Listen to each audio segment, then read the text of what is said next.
सावधान। जय श्री ओम नमः सिद्धेभ्यः। मंगलम भगवान वीरो मंगलम गौतमो गणि मंगलम कुंद कुंदाद्यो जैन धर्मोस्तु मंगलम।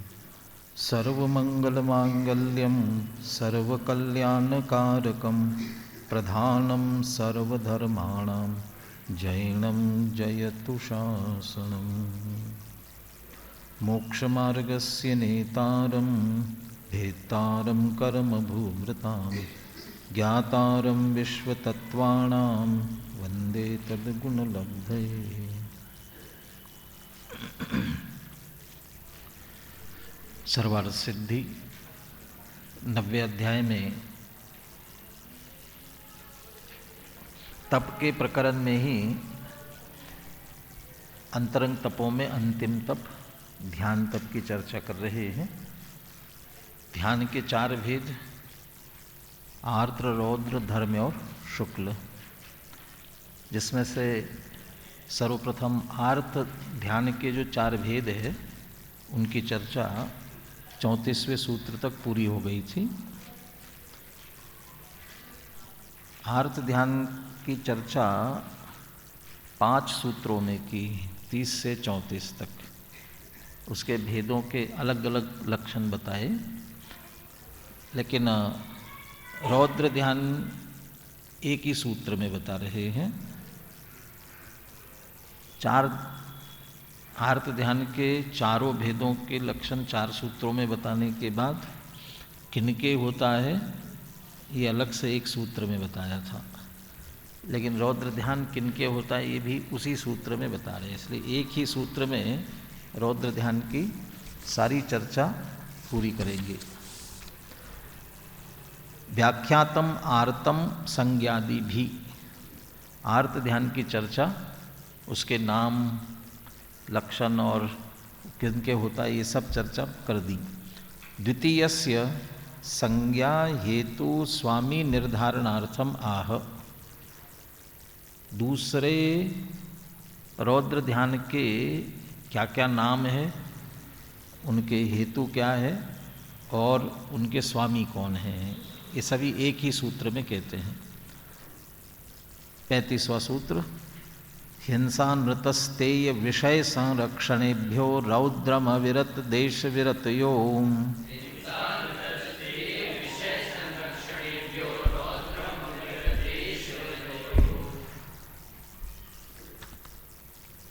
4 लिए हैं, हिंसा, अनृत, स्तेय और विषय संरक्षण से परिग्रह लिया। अब इसमें परिग्रहेभ्यो ये कौन सी विभक्ति है? पंचमी विभक्ति का प्रयोग किया। ये हेतु के अर्थ में किया। कैसे, क्यों, ये सभी चर्चा टीका में लेते हैं। हिंसादीनि उक्त लक्षणानि, हिंसा, स्तेय, अनृत वगैरह की परिभाषाएं, लक्षण अलग अलग सूत्रों में पहले कह चुके हैं। तानि रौद्र ध्यानोत्पत्ते निमित्ति भवन्ति इति हेतु निर्दोषो विज्ञायते, वे रौद्र ध्यान की उत्पत्ति में निमित्त होते हैं, माने इनके द्वारा रौद्र ध्यान होता है, इनके निमित्त से होता है, इसलिए हेतु का निर्देश किया गया। पंचमी विभक्ति का प्रयोग किया, वही हेतु का निर्देश है। तेन हेतु निर्देशेन अनुवर्तमानः स्मृति समन्वहार अभिसंबध्यते, इनके निमित्त से और फिर ध्यान के लिए स्मृति समन्वहार कह रहे हैं। एक ही विषय के संबंध में पुनः पुनः चिंतन करना, वो ध्यान है। ये समझ लिए 30 नंबर के सूत्र में स्मृति समन्वहार शब्द है और उसको सब ध्यान में उसे जोड़ते जा रहे हैं। तो यहाँ पर भी हिंसा के हेतु से चिंतन करना, झूठ के हेतु से चिंतन करना, इस तरह से इनके हेतु होने पर होने वाला स्मृति समन्वहार ये भी इसके साथ जोड़ना है। कैसे जुड़ेगा? हिंसा या स्मृति समन्वहार, हिंसा के संबंध में चिंतन करना, अनृत के संबंध में, स्तेय के संबंध में और विषय संरक्षण परिग्रह के संबंध में। तद रौद्र ध्यानम, ऐसा चिंतन करना ही रौद्र ध्यान है। अब वो किनके होता है? अविरत देश विरत यो हो वेदितव्यम। अविरत और देश विरत वालों के होता है। अब यहाँ भी अविरत का अर्थ 1 से लेके 4 तक, और देश विरत माने पंचम गुणस्थान वालों की। तत्काल शंकाकार शंका करता है, अविरतस्य भवतु रौद्र ध्यानम देश विरतस्य कथम। भाई अविरत तक के तो रौद्र ध्यान मान लो, क्योंकि वो 5 पापों से अभी निवृत्त नहीं हुआ है, अविरत है, 5 पापों में अभी लगा हुआ है, तो उसके तो रौद्र ध्यान ठीक है। लेकिन देश विरत के आप कैसे कह रहे हो? वो तो व्रती है ना, उसने तो पापों को छोड़ा है। उत्तर देते हैं, तस्यापि हिंसाद्यावेशात् वित्तादि संरक्षण तंत्रत्वाच्च कदाचित भवितुम अर्हति। उसे भी हिंसादि का आवेश आ सकता है। किसके लिए? अपने धन इत्यादि की रक्षा के लिए, परिवार की रक्षा के लिए, धर्म की रक्षा के लिए हिंसा का आवेश उसे भी आ सकता है।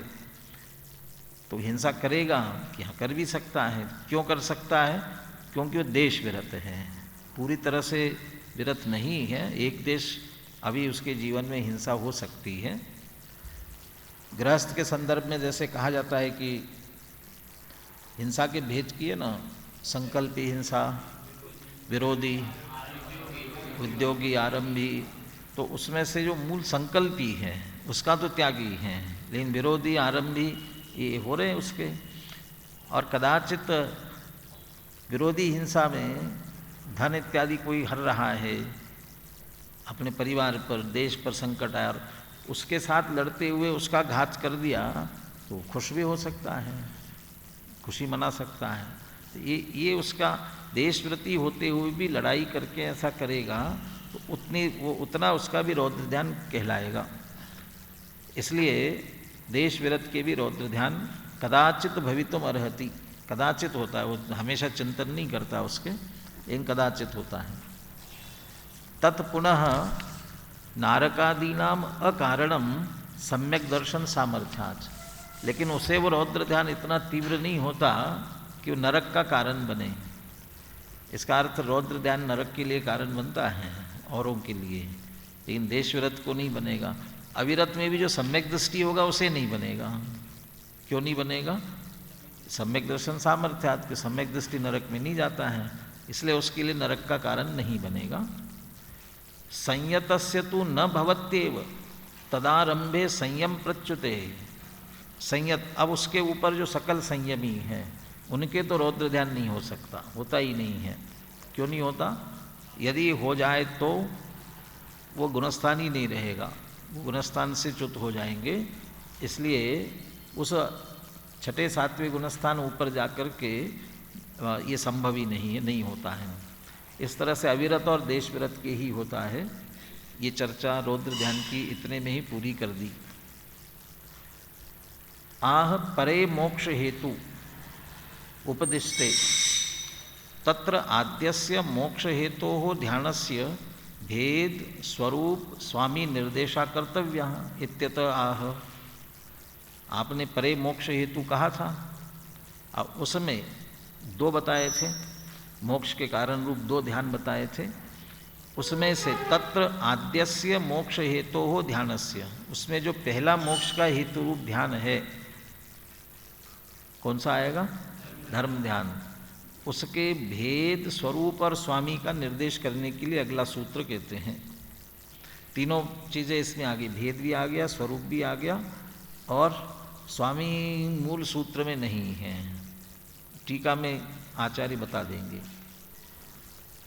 आज्ञापाय विपाक संस्थान विचयाय धर्म्यम,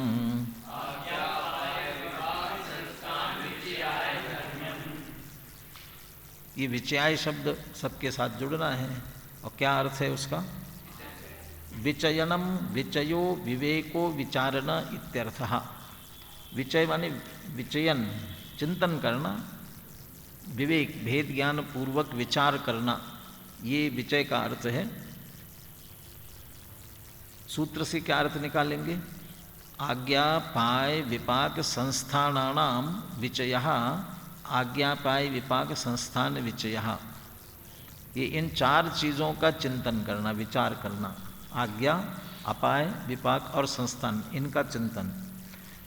चिंतन शब्द कहाँ आया? विचय शब्द में भी आया, विचार, विचार के अर्थ में। और फिर करे स्मृति समन्वारा इति अनुवर्तते, ध्यान के लिए पुनः पुनः चिंतन विचार, ये स्मृति समन्वाहार के साथ भी जुड़ेगा।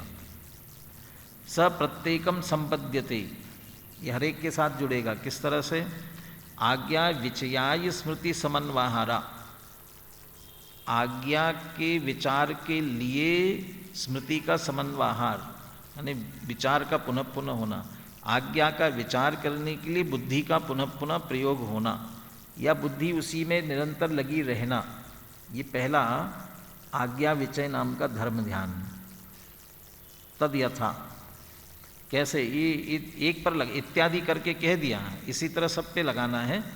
अपाय विचयाय स्मृति समन्वाहारा, विपाक विचयाय स्मृति समन्वाहारा, संस्थान विचयाय स्मृति समन्वाहारा। अब इनके लिए स्मृति समन्वाहार कैसे करते हैं, ये तद यथा करके स्पष्ट कर रहे हैं। उपदेष्टु अभावात्, मंद बुद्धित्वात्, कर्मोदयात्, सूक्ष्मत्वाच्च पदार्थानां हेतु दृष्टांत उपरमे सति, सर्वज्ञ प्रणीतम आगमम प्रमाणीकृत्य इत्थमेव इदम न अन्यथावादिनो जिना इति गहन पदार्थ श्रद्धानात् अर्थ अवधारणम आज्ञा विचयः। कोई जिनेन्द्र भगवान के प्रणीत तत्वज्ञान हमारे सामने आया, उनके द्वारा निरूपित पदार्थ का स्वरूप हमारे सामने आया, लेकिन वह हमें समझ में नहीं आ रहा है। क्यों समझ में नहीं आ रहा है? बहुत सारे कारण दे रहे हैं। सबसे पहले कह रहे हैं उपदेष्टु अभावात्, कोई उपदेश देने वाला नहीं है, आपको समझाने वाला नहीं है। दूसरा मंद बुद्धित्वात्, कि हमारी इतनी बुद्धि नहीं हम समझ सके, मंद बुद्धि है। कर्मोदयात्, या हमारे ज्ञानावरणी का कर्म का उदय इस तरह से नहीं आ रहा है समझ में।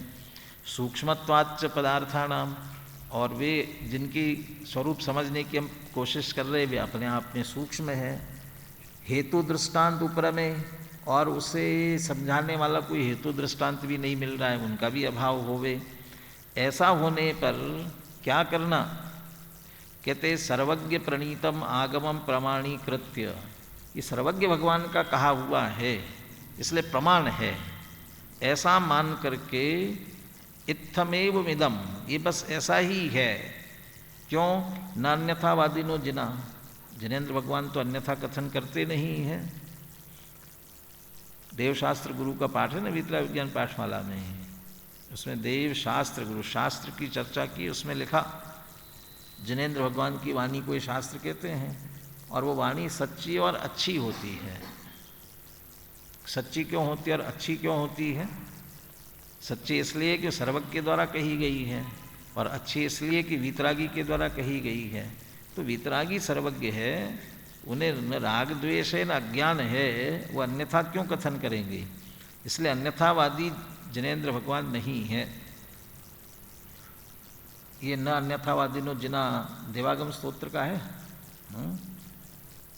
सूक्ष्मम तत्वम हेतुभिर्नैव हन्यते, जिनोदितम तत्वम हेतुभिर्नैव हन्यते, आज्ञा सिद्धम तो तत्साध्यम न अन्यथावादिनो जिना। टोडरमल जी ने भी कोट किया ऐसे, सम्यक सन्मुख मिथ्या दृष्टि के प्रकरण में जब परीक्षा करने की बात की ना, तो परीक्षा कैसी करना? तो सूक्ष्म तत्वों की परीक्षा नहीं करके उसे यथावत स्वीकार करना, इसी आधार से कि जिनेन्द्र भगवान अन्यथावादी नहीं होते। इस इति गहन पदार्थ श्रद्धानात्, इसलिए वो जो सूक्ष्म पदार्थ है उनके श्रद्धान से ही अर्थ अवधारणम, जो स्वरूप कहा गया उसको उसी तरह से स्वीकार करना, ये आज्ञा विचय नाम का धर्म ध्यान है। ये तो सूक्ष्म पदार्थ की बात कर रहे हैं। अपन तो स्थूल बातों में भी, आलू में अनंत जीव होते हैं, अब क्या करोगे? कैसे सिद्ध करोगे? इसमें न कोई युक्ति आगम आगम तो जिनेंद्र भगवान का कहा मानेंगे, लेकिन बाकी और क्या आपके पास हेतु दृष्टांत क्या देंगे, कैसे सिद्ध करोगे उसे?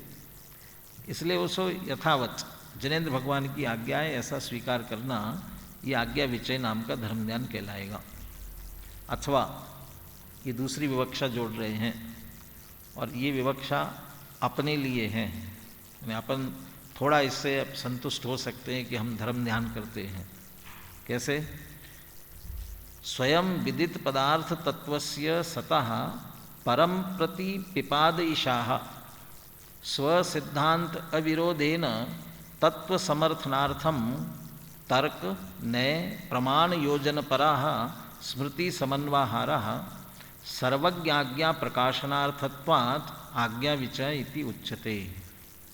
ऊपर तो कहा था स्वयं समझ में नहीं आ रहा है, बुद्धि कमी है, सूक्ष्म है, विषय सूक्ष्म है, कोई समझाने वाला नहीं है, कोई हेतु दृष्टांत नहीं मिल रहा है, तो जैसा है वैसा स्वीकार करना।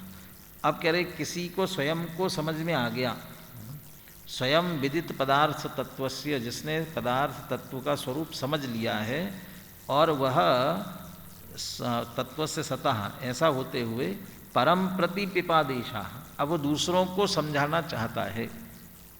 जैसे जीने की इच्छा जिजीविषा कहलाती है, जानने की इच्छा जिज्ञासा कहलाती है, ऐसे प्रतिपादन की इच्छा इसको कहा पिपादयिषा। जीतने की इच्छा के संदर्भ में एक शब्द दिया ना, उसमें क्या दिया न्याय दीपिका में? विजिगीषु कथा, विजिगीषु जीतने की इच्छा वाली कथा।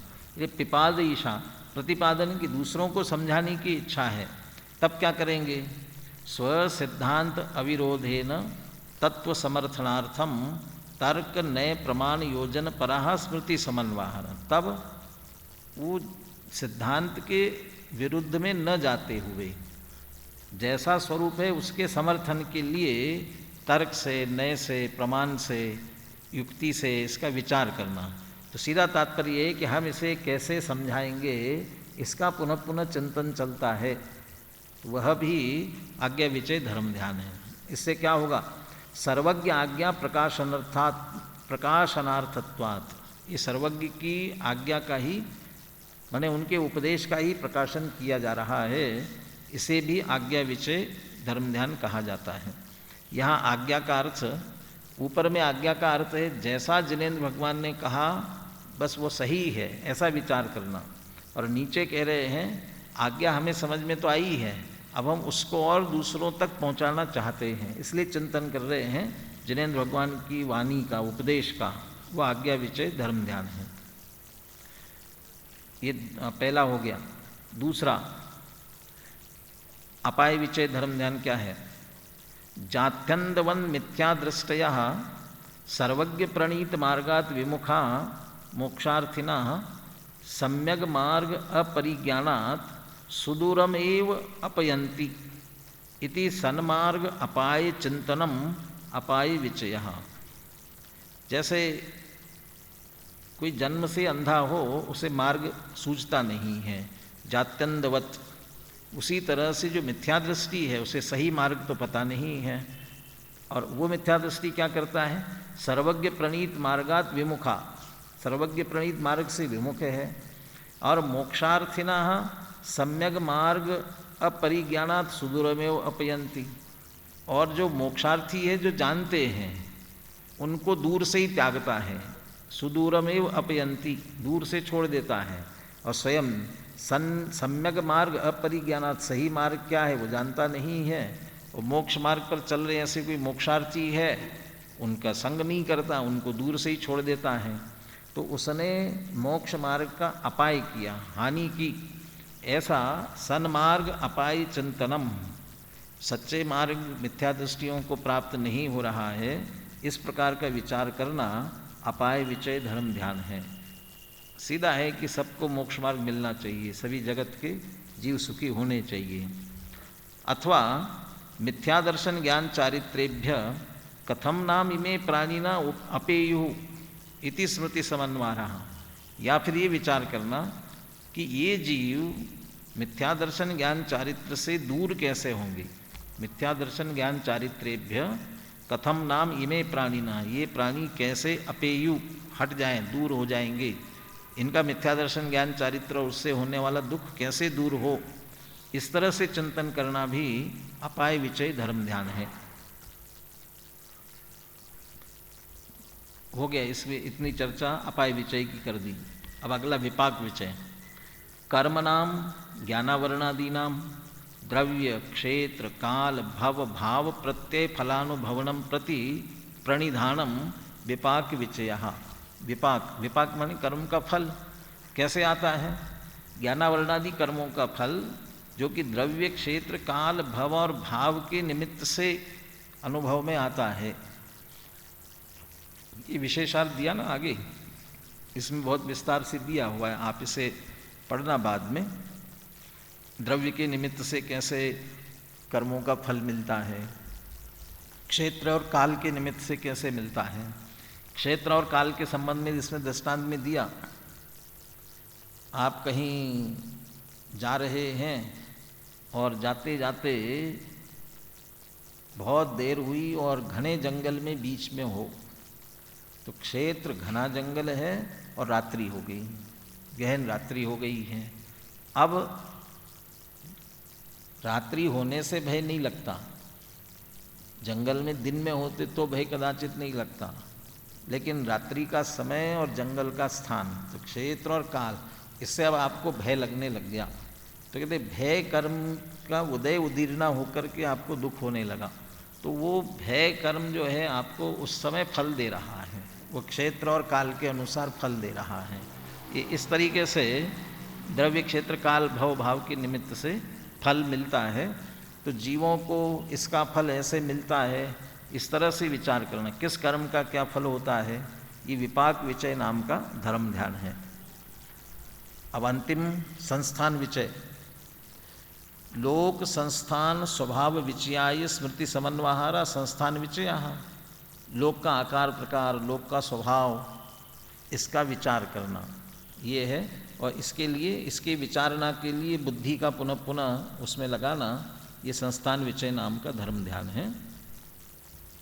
उत्तम क्षमादि लक्षणों धर्म उक्ता तस्माद अनपेतम धर्म्यम ध्यानम चतुर्विकल्पम अवसेयम। ये टीका करने की इनकी पद्धति, वृत्ति लिखने की। आज्ञा, अपाय, विपाक, संस्थान, विचय कह दिया ना, अंत में धर्म्यम आया, इसलिए वो धर्म की व्याख्या कर रहे हैं। जो क्षमादि धर्म कहे थे वही धर्म है, और उस धर्म से सहित जो है वो धर्म्य कहलाते, धर्म युक्त वो धर्म्य। और वह ध्यान 4 प्रकार का ये जानना चाहिए, अभी जो बता दिए। किनके होता है ऐसा ध्यान? तद अविरत देश विरत प्रमत्ता प्रमत संयतानाम भवती। इसका मतलब बहुत से कहते ध्यान नहीं होता है, अविरत की भी कहा है। तो अविरत में कौन कौन आए? अविरत में कौन कौन आए? 1 से 4 तक आए ना, इसका मतलब मिथ्या दृष्टि के भी ध्यान होता है। ये जैसे भी जिनेंद्र भगवान की कही गई आज्ञा बिल्कुल सही है। सम्यक्तु के कारणों में, भेदों में एक आज्ञा सम्यक्तु भी कहा ना। क्या है आज्ञा सम्यक्तु? बस जिनेंद्र भगवान जो कहते बिल्कुल यथार्थ है, सत्य है, इस तरह से निर्णय करने पर भी श्रद्धा होती है। इसलिए यदि ध्यान मिथ्या दृष्टि के नहीं होगा तो सम्यक दृष्टि कैसे होगा, तत्व चिंतन कैसे करेगा? इसलिए वहाँ से भी अविरत, देशव्रत, प्रमत्ता प्रमत मुनिराज तक स्तर, विषय, गहराई, ये सब में बहुत अंतर होगा। एक मिथ्या दृष्टि करेगा, उस प्रारंभ है, इसलिए उसका विषय भी अभी पूरी तरह से स्पष्ट नहीं है, सम्यक नहीं है, अभी आगम के आधार से निर्णीत है, स्वयं में सम्यक ज्ञान अभी प्रकट नहीं हुआ है, तो आगम के आधार से लेकर के ध्यान करेगा। चौथे गुणस्थानवर्ती की स्थिरता उतनी नहीं होगी, फिर 5वें में बढ़ेगी, 6ठे 7वें वालों की और बढ़ेगी। तो उस दृष्टि से ये धर्म ध्यान, इसमें 6ठे में आने पर ध्यान होता है कि नहीं होता है? 6ठे गुणस्थान में वो कहाँ ध्यान कर रहे? वे तो विकल्प में आते हैं 6ठे में, तो विकल्प में आते तो भी धर्म ध्यान है। ध्यानस्थ बैठे हुए मुनिराज घंटों ध्यान धारण, ध्यान प्रतिमा योग कहते हैं, ये ध्यानस्थ बैठे हुए हैं, घंटों बैठे हैं। अब जो लगातार बहुत घंटों तक बैठे हुए हैं, क्या उनके पूरी तरह से शुद्धोपयोग रूप आत्मध्यान ही हो रहा है, आत्मलीनता हो रही है? उपयोग बाहर नहीं आ रहा है? बाहर तो आ रहा है। तो जो छठे गुणस्थान में आ रहे हैं उस समय क्या कर रहे हैं? वो छठे गुणस्थान में आने पर भी यही कहा जाएगा कि वो ध्यान कर रहे हैं। तो उस समय इसलिए धर्म ध्यान चलता है, उस समय भी तत्व का चिंतन चलता है, वो भी धर्म ध्यान के अंतर्गत ही आता है। ज्ञान ध्यान तपोरक्त तपस्वी प्रशस्यते कह रहे हैं। जब वे स्पष्ट रूप से शास्त्र पढ़ रहे हैं तब तो वो ज्ञान में लगे हैं, लेकिन जब वो ध्यानस्थ मुद्रा में ही है उस समय भी छठे सातवें दोनों गुणस्थानों में और छठे में भी वह ध्यान चलता है उनके।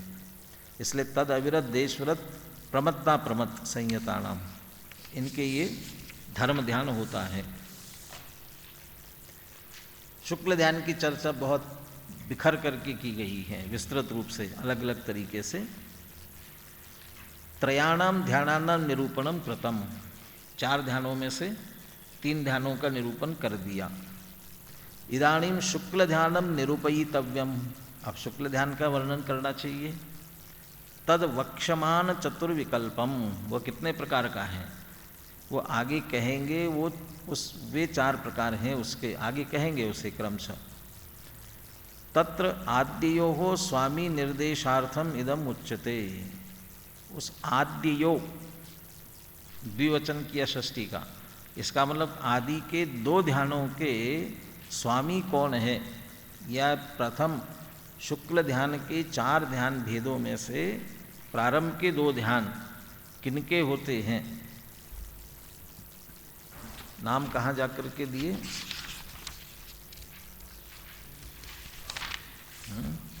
नाम दिए नहीं? हाँ ये ना 39वें सूत्र में, हाँ तीसरे सूत्र में दे दिए हैं। देखिए नाम कौन कौन से हैं, पहले इसी को लेते हैं। पृथकत्व एकत्व वितर्क सूक्ष्म क्रिया प्रतिपाति विपरीत क्रिया निवर्तीनी, बोले सूत्र।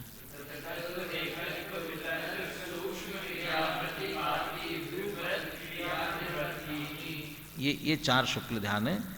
पृथकत्व एकत्व वितर्क, इसमें वितर्क शब्द दोनों के साथ लगेगा, पृथकत्व वितर्क और एकत्व वितर्क। सूक्ष्म क्रिया प्रतिपाति और विपरीत क्रिया निवर्ती, इतना नाम है उसका। वो सब मिला करके बहुवचन करने के लिए निवर्तीनी बना दे, निवर्ती। इनमें से अब ये जो प्रारंभ के पृथकत्व वितर्क और एकत्व वितर्क, ये जो 2 ध्यान हैं, इनके स्वामी कौन, ये किनके होता है, ये बताने के लिए 37वां सूत्र। शुक्ले चाद्ये पूर्व विदा, आद्य शुक्ले, आदि के जो 2 शुक्ल ध्यान है, द्विवचन किया इसलिए 2 ध्यान है, ये पूर्व विदा, पूर्वों के जो ज्ञाता हैं उन्हें होता है। तो पूर्वों के ज्ञाता का अर्थ क्या हो गया? पूर्व कहाँ आते हैं? हाँ, तो 11 अंग और 14 पूर्व कहते हैं ना।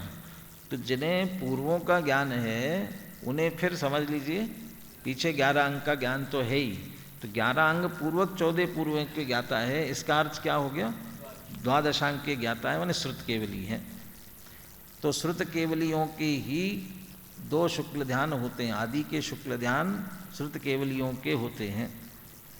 वक्षमानेषु शुक्ल ध्यान विकल्पेषु आद्ये शुक्ल ध्याने पूर्वविद भवतः श्रुत केवलिना इत्यर्थः। वक्षमान, चूंकि वो आगे 39 सूत्र में कहेंगे ना 4 ध्यानों के भेद, उन शुक्ल ध्यान विकल्पेषु, शुक्ल ध्यान के भेदों में से आद्य शुक्ल ध्यान, आदि के 2 शुक्ल ध्यान हैं, पूर्व विदा भवतः, पूर्व विदों के होता है, अर्थात श्रुत केवली के होता है। च शब्देन धर्ममपि समुच्चीयते, शुक्ले च आद्य कह रहे ना, शुक्ल और धर्म ध्यान, धर्म ध्यान तो 4 होते हैं इनके, किनके? पूर्वविद श्रुत केवलियों के धर्म ध्यान तो होते ही होते हैं, बाकी 2 आदि के 2 शुक्ल ध्यान भी उनके होते हैं। तत्र व्याख्यान तो विशेष प्रतिपत्ति इति श्रेण्यारोहणात् प्राग धर्म्यम श्रेण्योः शुक्ले इति व्याख्यायते।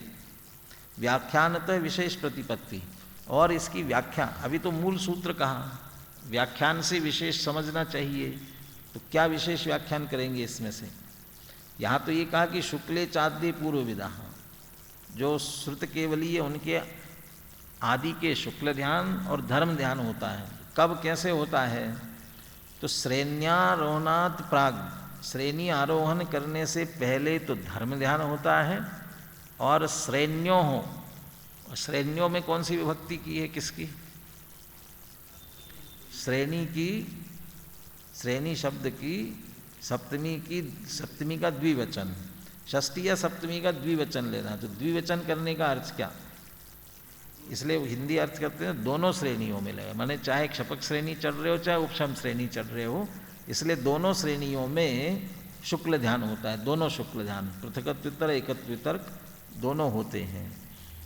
इसलिए श्रुत केवलियों के कौन सा ध्यान होता है? इस सूत्र से तो लगेगा कि अकेला शुक्ल ध्यान होता है, कि नहीं, धर्म ध्यान भी होता है। जब तक वे श्रेणी आरोहण नहीं करते हैं, छठे सातवें गुणस्थान में हैं, तो धर्म ध्यान है, और श्रेणी चढ़ना प्रारंभ होता है तो शुक्ल ध्यान होता है। इसमें ऐसी शंका भी करते हैं, तो इसका मतलब जो श्रुत केवली होंगे वही शुक्ल ध्यान कर पाएंगे, बाकी सामान्य मुनि तो नहीं कर पाएंगे। सामान्य मुनि भी जब ध्यानस्थ होते हैं और ध्यान की एकाग्रता बढ़ती है और श्रेणी चढ़ने की योग्यता आ जाती है, तो समझ लीजिए उनके सूक्ष्म ज्ञान का विकास इतना हो जाता है कि वे भी श्रुत केवली हो जाते हैं। माने पहले से श्रुत केवली नहीं हो तो समझ लो श्रेणी चढ़ते समय वे सूक्ष्म इतना हो जाने के कारण श्रुत केवली हो जाते हैं। अवशिष्टे कस्य भवते इत्यत्र उच्यते। बाकी के ध्यान, दो ध्यानों के लिए तो बता दिया श्रुत केवलियों के होता है, बाकी के चार ध्यान है ना शुक्ल ध्यान के, तो बाकी के ध्यान किन्हें होते हैं? परे केवलिनः।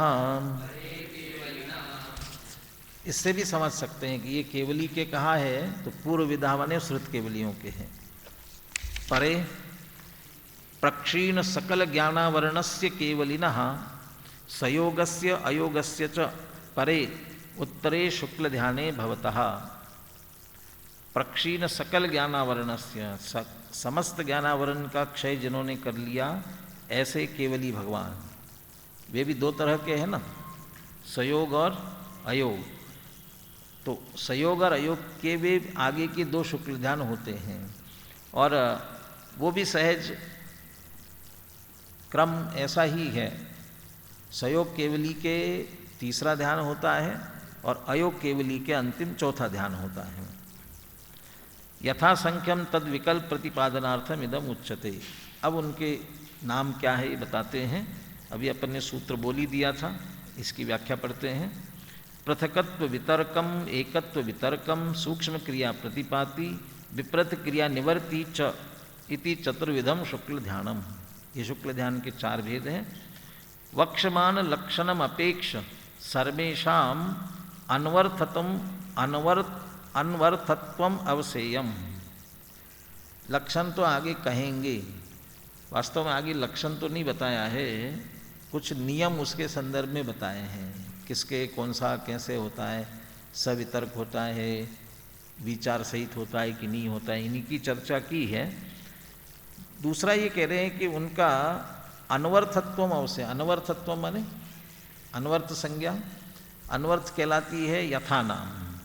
जैसा उनका नाम है वैसा ही उनका स्वरूप समझ लेना चाहिए। माने पृथकत्व वितर्क है तो पृथकता का चिंतन चल रहा है, एकत्व वितर्क है तो एकत्व का हो रहा है। इस तरह से उनमें से सूक्ष्म क्रिया प्रतिपाती, सूक्ष्म क्रिया का धीरे धीरे प्रतिपात हो रहा है। और विपरीत क्रिया निवर्ती, विपरीत क्रिया, विपरीत जो क्रिया है वो क्या हो रही, धीरे धीरे निवर्तित हो रही है। फिर अयोग केवली होकर के पूर्ण सिद्ध होने वाले हैं। तो ये अनवर्थ जो नाम है वो वही लक्षण स्वरूप उनका है, ऐसा समझना चाहिए। तस्य आलंबन विशेष निर्धारणार्थम आह। इनका आलंबन क्या है, कौन से ध्यान का क्या आलंबन?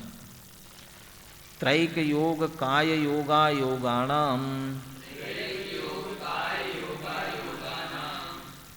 4 हो गए। त्रि एक योग, काय योग और अयोगानाम, ये ऐसे क्रम से लगेंगे। योग शब्दों व्याख्यातार्था, ये नीचे बता रहे इस व्याख्या में, योग शब्द व्याख्यातार्था, योग शब्द की व्याख्या कर दी, कहाँ कर दी? 6 अध्याय के प्रारंभ में। काय वांगमन कर्म योगा इत्यत्र, मन वचन काय का कार्य या उसके होने वाला, उसके निमित्त से परिस्पंद, वही योग कहलाता है। उक्तै ही चतुर्भी शुक्ल ध्यान विकल्पै ही त्रियोगादीनाम चतुर्णाम यथा संख्येन अभिसंबंधो वेदितव्या। 39वें सूत्र में जो शुक्ल ध्यान के 4 भेद कहे गए हैं, उनके त्रैक योग, नीचे वाले 40वें सूत्र में जो क्रम बताया, उनका यथासंख्य, यथाक्रम, क्रमशः परस्पर संबंध जोड़ना चाहिए। जोड़ के बता भी रहे हैं वो कैसे। त्रियोगस्य पृथकत्व वितर्कम, त्रिषु योगेषु एक योगस्य एकत्व वितर्कम, काय योगस्य सूक्ष्म क्रिया प्रतिपाति और अयोगस्य विप्रत क्रिया निवर्ति इति। तीनों योग वालों के, तीनों योगों के अवलंबन से पृथकत्व वितर्क ध्यान होता है, पहला ध्यान। और फिर तीनों में से एक योग के द्वारा अगला एकत्व वितर्क होता है, उसका नाम ही एकत्व रखा ना, तो एकत्व वितर्क एक ही योग के माध्यम से होता है। और काय योग से सूक्ष्म क्रिया प्रतिपाति, सूक्ष्म क्रिया प्रतिपाति जो ध्यान होता है वो केवली भगवान के, और केवली भगवान के भी कब होता है? जैसे भगवान महावीर के संबंध में कहते हैं उन्होंने योग निरोध किया, अब बस उसके बाद में अब मोक्ष ही होने वाला है। वो जो योग निरोध किया उस समय मन वचन योग तो समझ लीजिए निरुद्ध हो गए, अब अकेला काय योग, और वह भी सूक्ष्म काय योग चलता रहता है। वो सूक्ष्म, उस समय ध्यान होता है सूक्ष्म क्रिया प्रतिपाति। और फिर उसके बाद भी जब बिल्कुल अंतिम अयोग केवली की दशा आती है, तब जाकर के वो चौथा ध्यान होता है। इसलिए अयोगस्य विपरीत क्रिया निवर्ति, अयोग केवली के अंत में वहाँ तो योग है नहीं। इस तरह से 4 उनके आलम्बन है, योग की अपेक्षा से आलम्बन है इनकी चर्चा की। तत्र आद्यो हो विशेष प्रतिपत्त्यर्थम इदम उच्यते। आद्यो द्विवचन लगा लिया, इसके बाद आदि के 2 ध्यानों की बात करना चाहते हैं। ये 2 ध्यानों के विशेष प्रतिपादन करने के लिए अगला सूत्र कहते हैं, एकाश्रये सवितर्क विचारे पूर्वे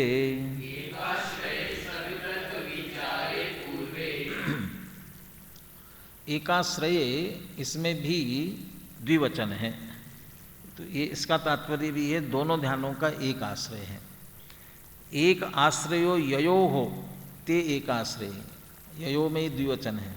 जिन 2 का एक आश्रय है वे कहलाते एकाश्रय। उभेपि परिप्राप्त श्रुत ज्ञान निष्ठेन आरभ्येते इति अर्थः। दोनों ही ध्यान श्रुत ज्ञान जिन्होंने प्राप्त कर लिया है, परिपूर्ण श्रुत ज्ञान माने श्रुत केवली हुए हैं, उन्हीं के द्वारा आरंभ किया जाता है, ये तात्पर्य। एक आश्रय माने दोनों श्रुत केवलियों के होता है। वितर्कश्च विचारश्च, वितर्क विचारो, 2 बातें की रहे, सवितर्क और सविचार कह रहे ना, तो वितर्क और विचार, इसका द्वंद्व समास कर दिया। सह सवितर्क विचाराभ्याम वर्ते दिति, सतर्क सविचार, सवितर्क सवितर्क विचारे, ये सह वितर्क विचाराभ्याम वर्तेत, इसमें कौन सा समास हुआ? कौन सा समास होगा ये? सह जोड़ गया ना उसमें, सह जोड़ने के लिए। वे तो 2 हुए थे, वितर्क और विचार, तो द्वंद्व समास हो गया। सह जुड़ा तो कौन सा समास होगा? सह जोड़ने के लिए देख लेना उसमें कौन सा है समास इसमें। तो ये सवितर्क विचार कहलाएगा। पूर्वे पृथकत्व एकत्व वितर्के इत्यर्थः। पूर्वे माने कौन से? आदि के 2 ध्यान माने पृथकत्व और एकत्व वितर्क। तो सीधा तात्पर्य है पृथकत्व और एकत्व वितर्क, ये 2 ध्यान वितर्क और विचार से सहित होते हैं। अभी उसमें नियम अभी थोड़ा बताने वाले हैं, एक साथ तो सूत्र में तो ऐसा ही कह दिया, लेकिन फिर क्या बदल है वो अगले सूत्र से कहते हैं। और एकाश्रय से तो लिया है कि दोनों ही श्रुत केवलियों के होता है।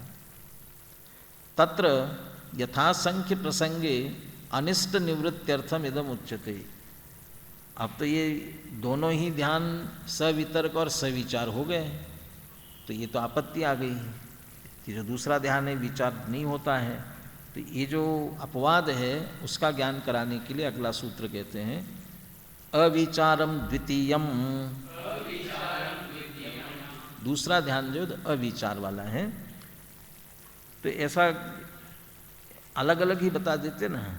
पहला ध्यान सवितर्क सविचार है, दूसरा ध्यान सवितर्क अविचार है, ऐसा दो सूत्र अलग अलग बनाते हैं, दोनों में बता देते हैं।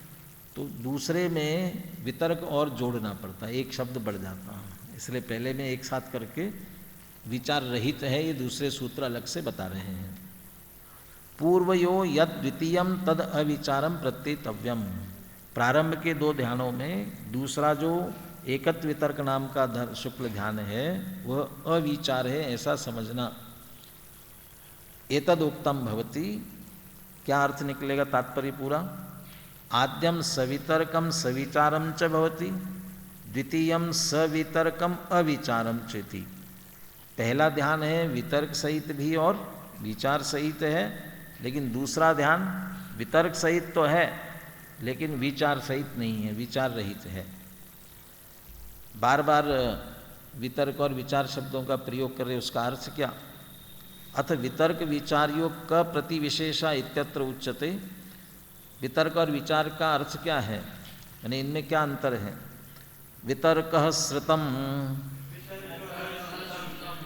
श्रुत वितर्क विशेषेण तर्कणम ऊहनम वितर्क श्रुत ज्ञानम इत्यर्थः। माने श्रुत ज्ञान के अवलंबन से हो रहा है, इसलिए उसको वितर्क श्रुतम कह रहे हैं। दोनों एकत्व वितर्क पृथकत्व वितर्क दोनों ध्यान श्रुत ज्ञान के अवलंबन से हो रहे हैं, इसी का नाम है वितर्क श्रुतम। अब विचार, अचको विचार है, विचार क्या होता है। विचारो अर्थ व्यंजन योग संक्रांति।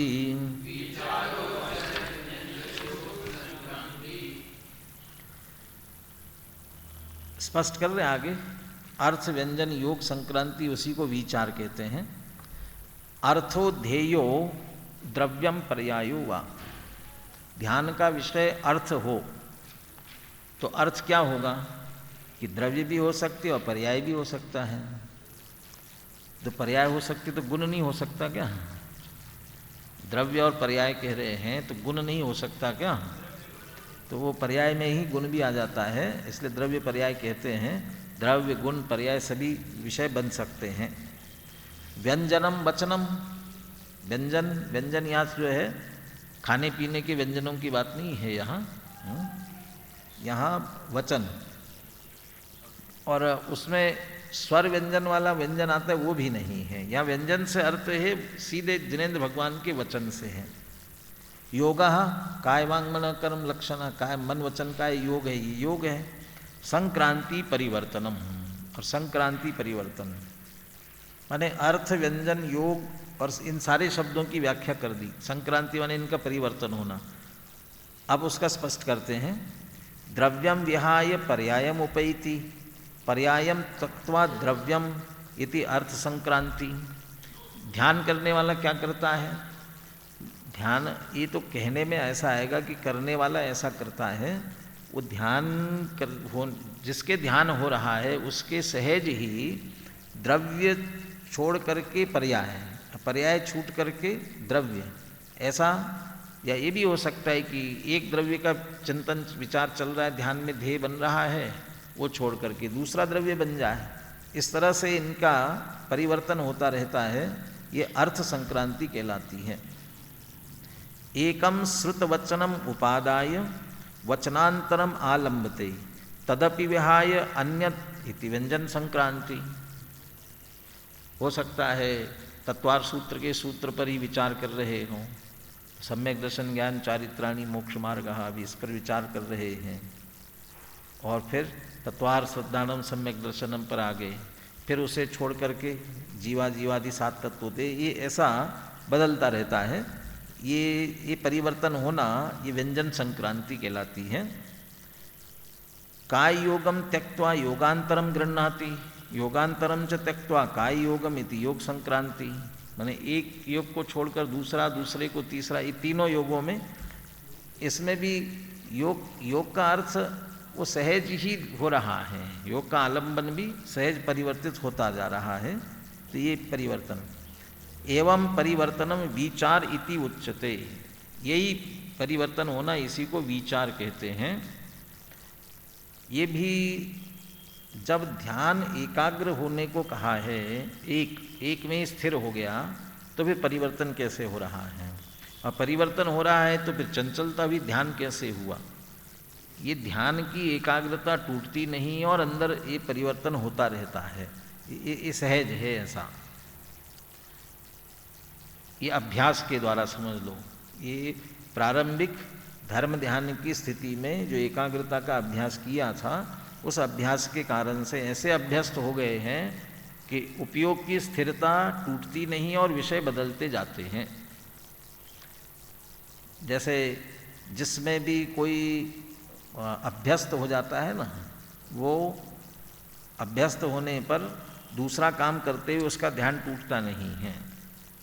ड्राइविंग करने वाले ड्राइविंग में परफेक्ट हो जाते हैं तो बातचीत भी करते जाते हैं और ड्राइविंग भी करते जाते हैं, तो ड्राइविंग पर ध्यान है, ऐसा नहीं कि गड़बड़ होगी, ध्यान ड्राइविंग पर बराबर है और दूसरी बात भी करते जा रहे हैं, तो दूसरी बात उसके बाधित नहीं करती है।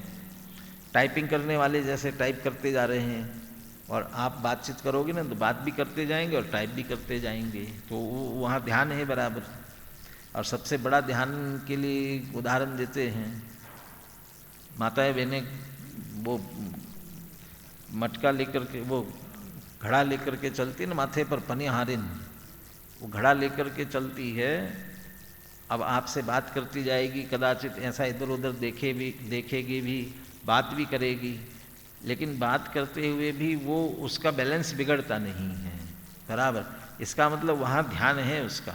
यदि वहाँ से पूरा ध्यान हट जाए तो बैलेंस उसका रह नहीं सकता है, तो वहाँ भी ध्यान है और बात भी करती जा रही थी। ये अभ्यस्त है, इसलिए ये परिवर्तन होते हुए भी ध्यान की एकाग्रता टूटती नहीं है। तद एतत् सामान्य विशेष निर्दिष्टम चतुर्विधम धर्म्यम शुक्लम च पूर्वोदित गुप्त्यादि बहु प्रकार उपायम संसार निवृत्तये मुनि ही ध्यातुम अर्हति कृत परिकर्मा। कौन और क्यों करते हैं? इस प्रकार से सामान्य विशेष रूप से जिनका वर्णन किया, ये ध्यान का प्रकरण का उपसंहार कर रहे एक तरह से। सामान्य विशेष रूप से बताए गए 4 प्रकार के धर्म ध्यान और शुक्ल ध्यान, ये कौन कि मुनिराज इनका ध्यान करते हैं। किसके लिए? पूर्वोदित गुप्त्यादि बहु प्रकार उपायम,